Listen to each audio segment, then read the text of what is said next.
Hey folks, my name is Ravish and welcome back to another video in the series of DevOps Real-Time Interviews. Now, we have a profile with us today. So this person is having around 6 to 7 years of experience in IT and 1 to 2 years of experience in DevOps and cloud related activities. Similarly, 1 to 2 years of experience in Docker related services. So this interview is an excerpt of a larger part. So this is close to 20-25 minutes of interview, and there were times in this interview that the person was not able to answer, so I have helped him to get to the answers, and what would be my views on that answers. All right, so yeah, that would be about it. So if you're watching this video or any YouTube short, Telegram, Twitter or Instagram, kindly check the pinned comment or the description section for the main video, and please do not forget to like and subscribe to this channel, because that would really support me to create more content like this. So without further ado, let's get started.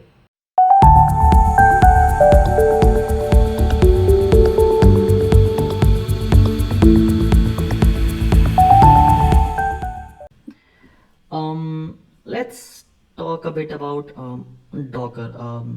So, uh, what exactly is a difference between a Docker container and a virtual machine? Yeah. So virtual machine, you will get the whole environment ready as an operating system, full-fledged operating system. You can do whatever task you want to do.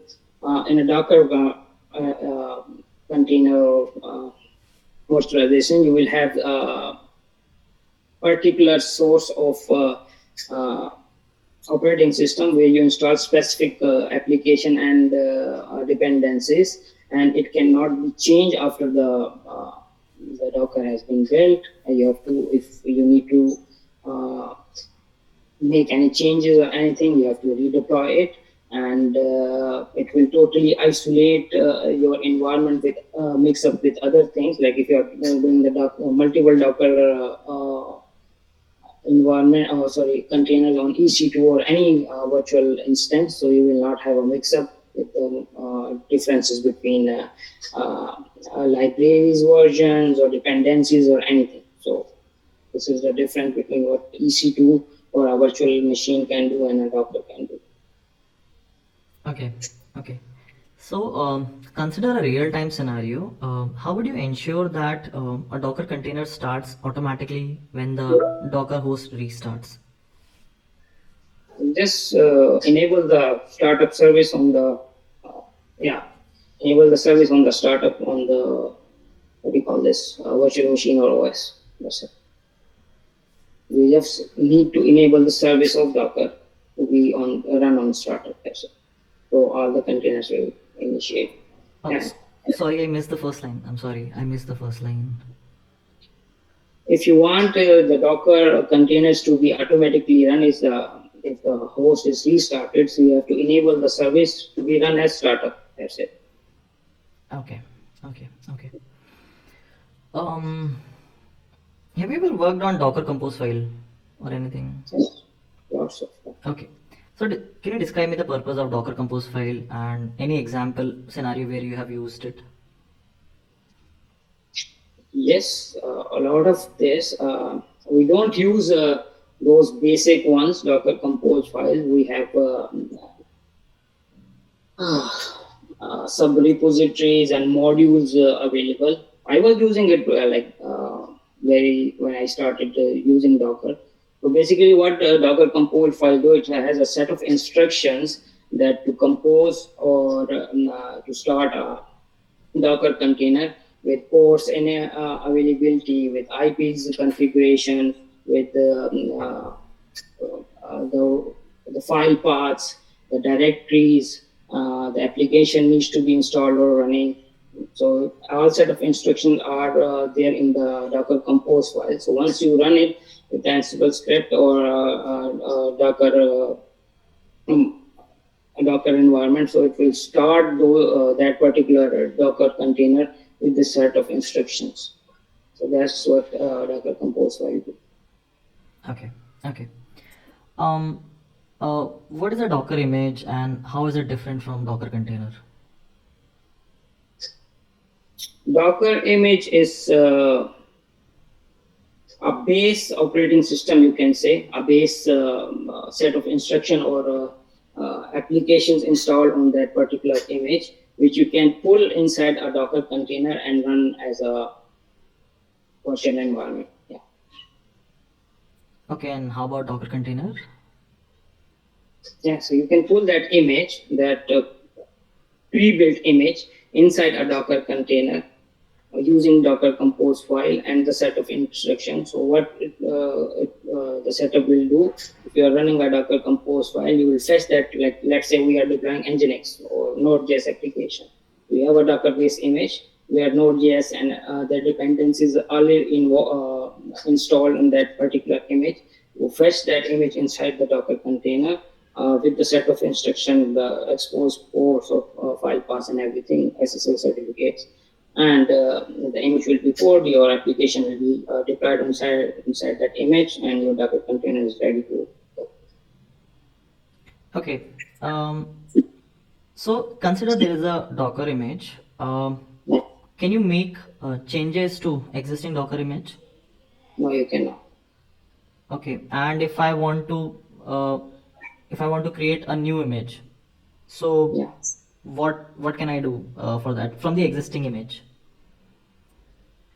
Is it From possible? the existing, obviously it is possible, but it's not from the existing image. See, Docker image is not your operating system where you install everything, is the application and code and everything. Docker image, as I mentioned earlier, is just a simple basic architecture of applications installed, which requires your code or your exercise needs to be running on that image.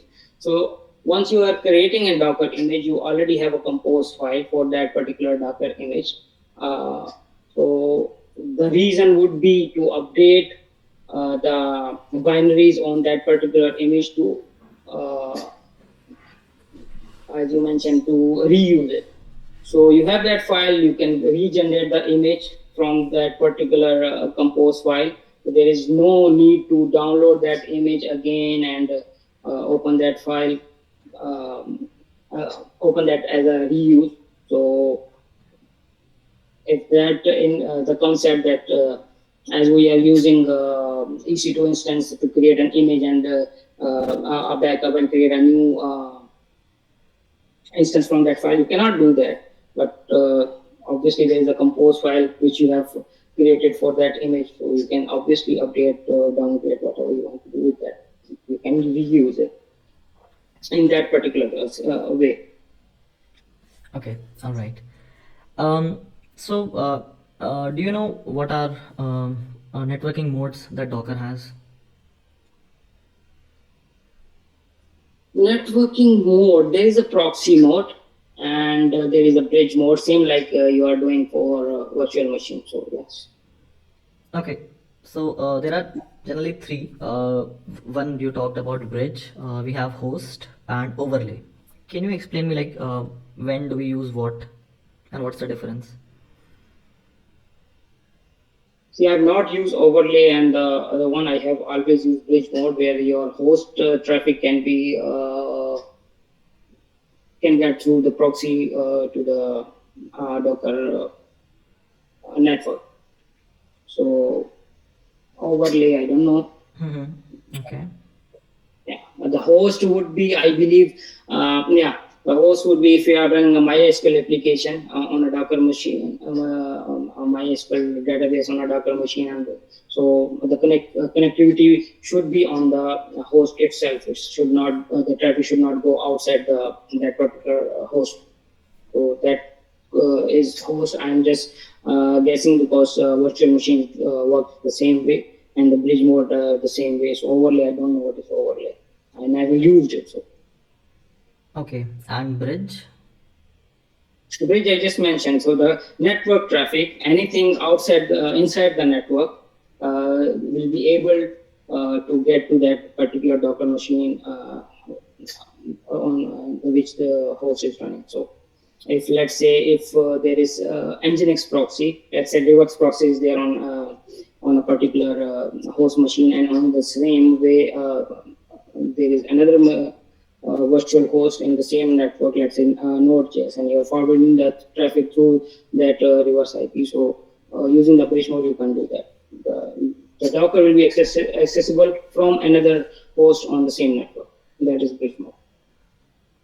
Okay, I'll just quickly walk through what overlay is. So overlay facilitates networking between containers across multiple hosts. So if you have multiple hosts in a Docker Swarm cluster, so this overlay will facilitate networking between these containers. I mean, multiple hosts and different containers. So overlay happens for that. Okay. And bridge, I think you already talked about communication between containers on the same host. If we have a same host, then you can talk to, such as you. Sometimes you have microservices, right? So Correct. for that you can use. And I think in host, it will share the same network stack. It's basically used for when you troubleshoot network related problems inside a container. So that's how it works. Okay. Yeah. Let's talk about one scenario. Okay. Um, let's say there's a Docker container and you have installed Jenkins on it. Okay. Mhm. Everything is running fine, perfectly all right. And after a few days, there is a new joinee in your team, your junior, Mhm. and he or she restarts that container. Okay. Mhm. And now you're not able to see anything inside Jenkins. What went wrong over here?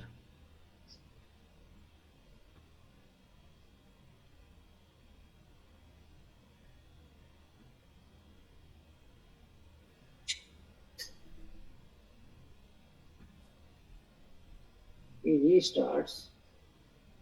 There could be one possibility: the port.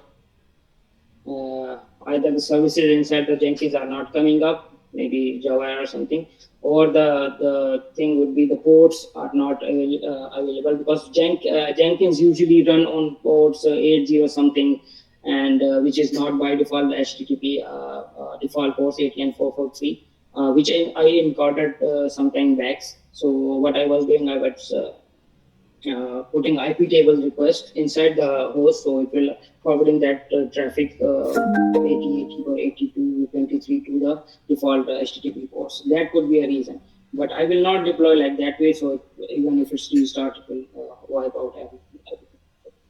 My way would be the Jenkins services will be running on the Docker container, and the paths, the directories will be hosted somewhere inside the host machine. So if it's even if it's destroyed, I can simply get back the image and start running. It will take the paths from the host machine. So no way to do it.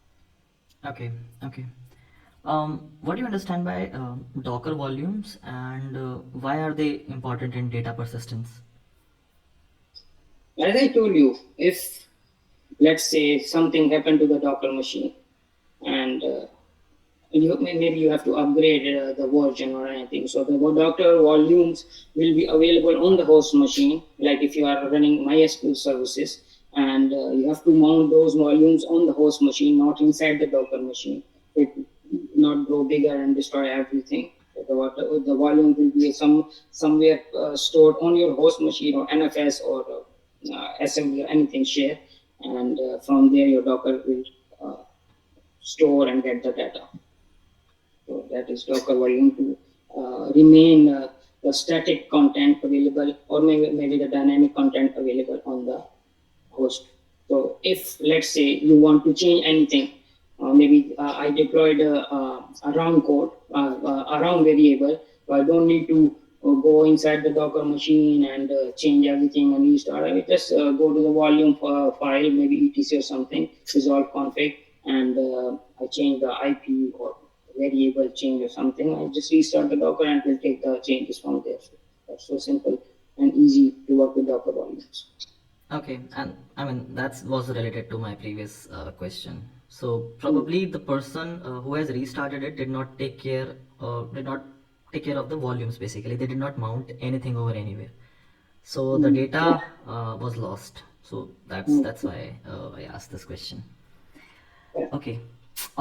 So many times what happens when we start a Docker container and it does not start correctly. So how would you troubleshoot it? What would be the steps that you would take? See, if the volumes are there, so I will go to the log files, and check what is happening.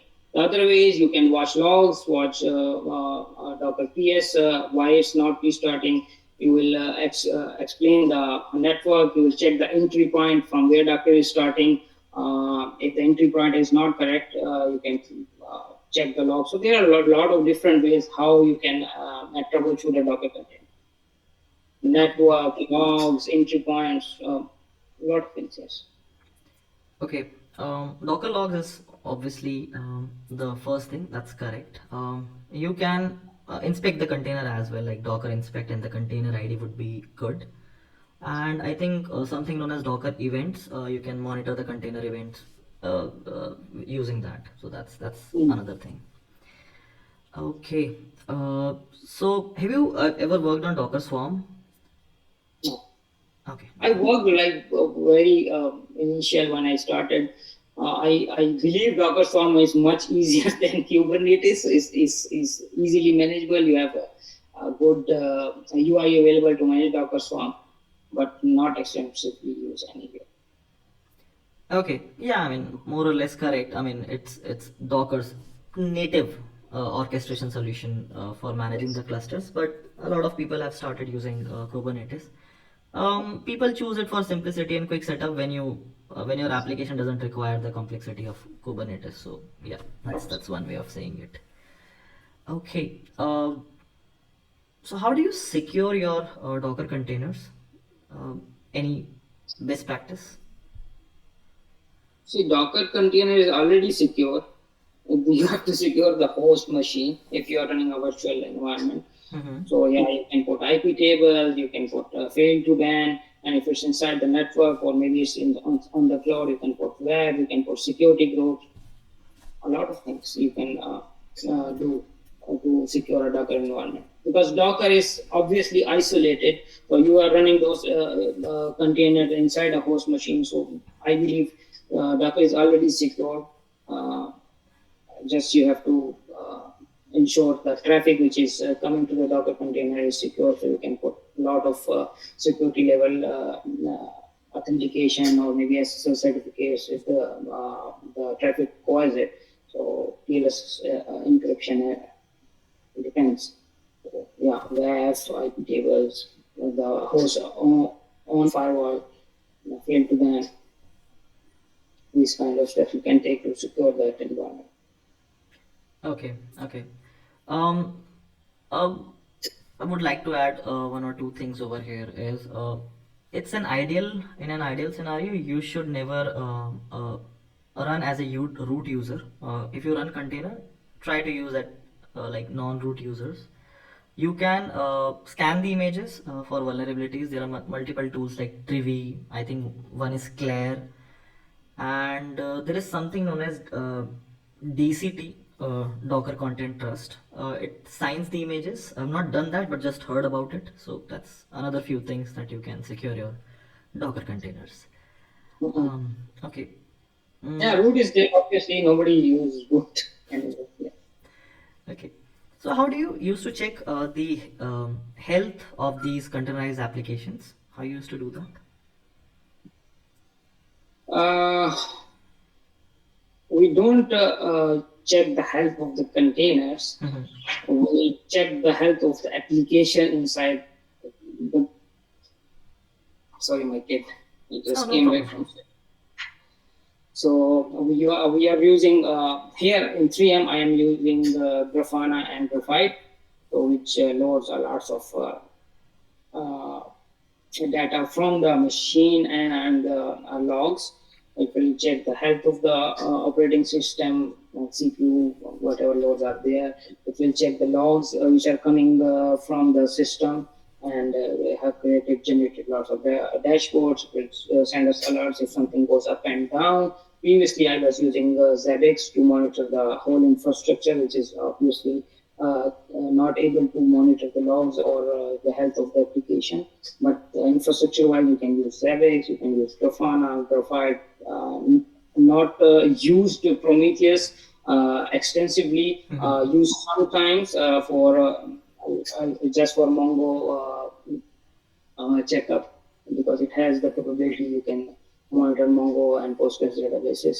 but I just copy pasted everything. So not a big user, but yeah, Prometheus is very good if in case you need extensive monitoring. Otherwise, there are New Relic, Quanta, a lot of tools are available. You can monitor your health, operating system, and application health. Okay, okay, all right. Have you ever created or worked on any Docker multi-stage build?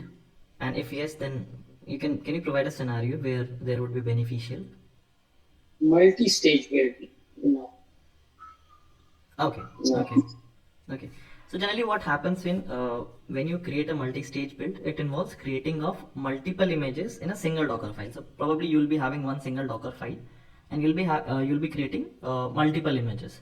So consider an example. You might be able to use it to build a complex application. Then copy all the necessary artifacts into the final image. So one Docker file, lot of images, and one artifact to a final image. So that's one scenario of having it. Okay, yeah, never used. Okay, okay. Um, I have asked about Docker Compose. Okay. Um, so let's say this would be my last question for today. In any real-time scenario, if you have faced, can you describe a canary deployment strategy using Docker? Sorry, what? Canary deployment. I mean, deployment strategies, right? Blue, green, canary, build, release. So, have you ever done No, that? no, never. Okay. So, the We basic. have done A/B testing environments, Mhm. which we have to do, but that was not a very old technique. Maybe this is something new which you have mentioned. I'm interested to if you can share Yeah, yeah, more sure, sure, details. sure. I would love to. So we have multiple types of deployment strategies, right? We have blue green, which is very common, and generally we call it hot and cold kind of a thing. Then we have canary is one of those. So since my question was on canary, so I'll explain that.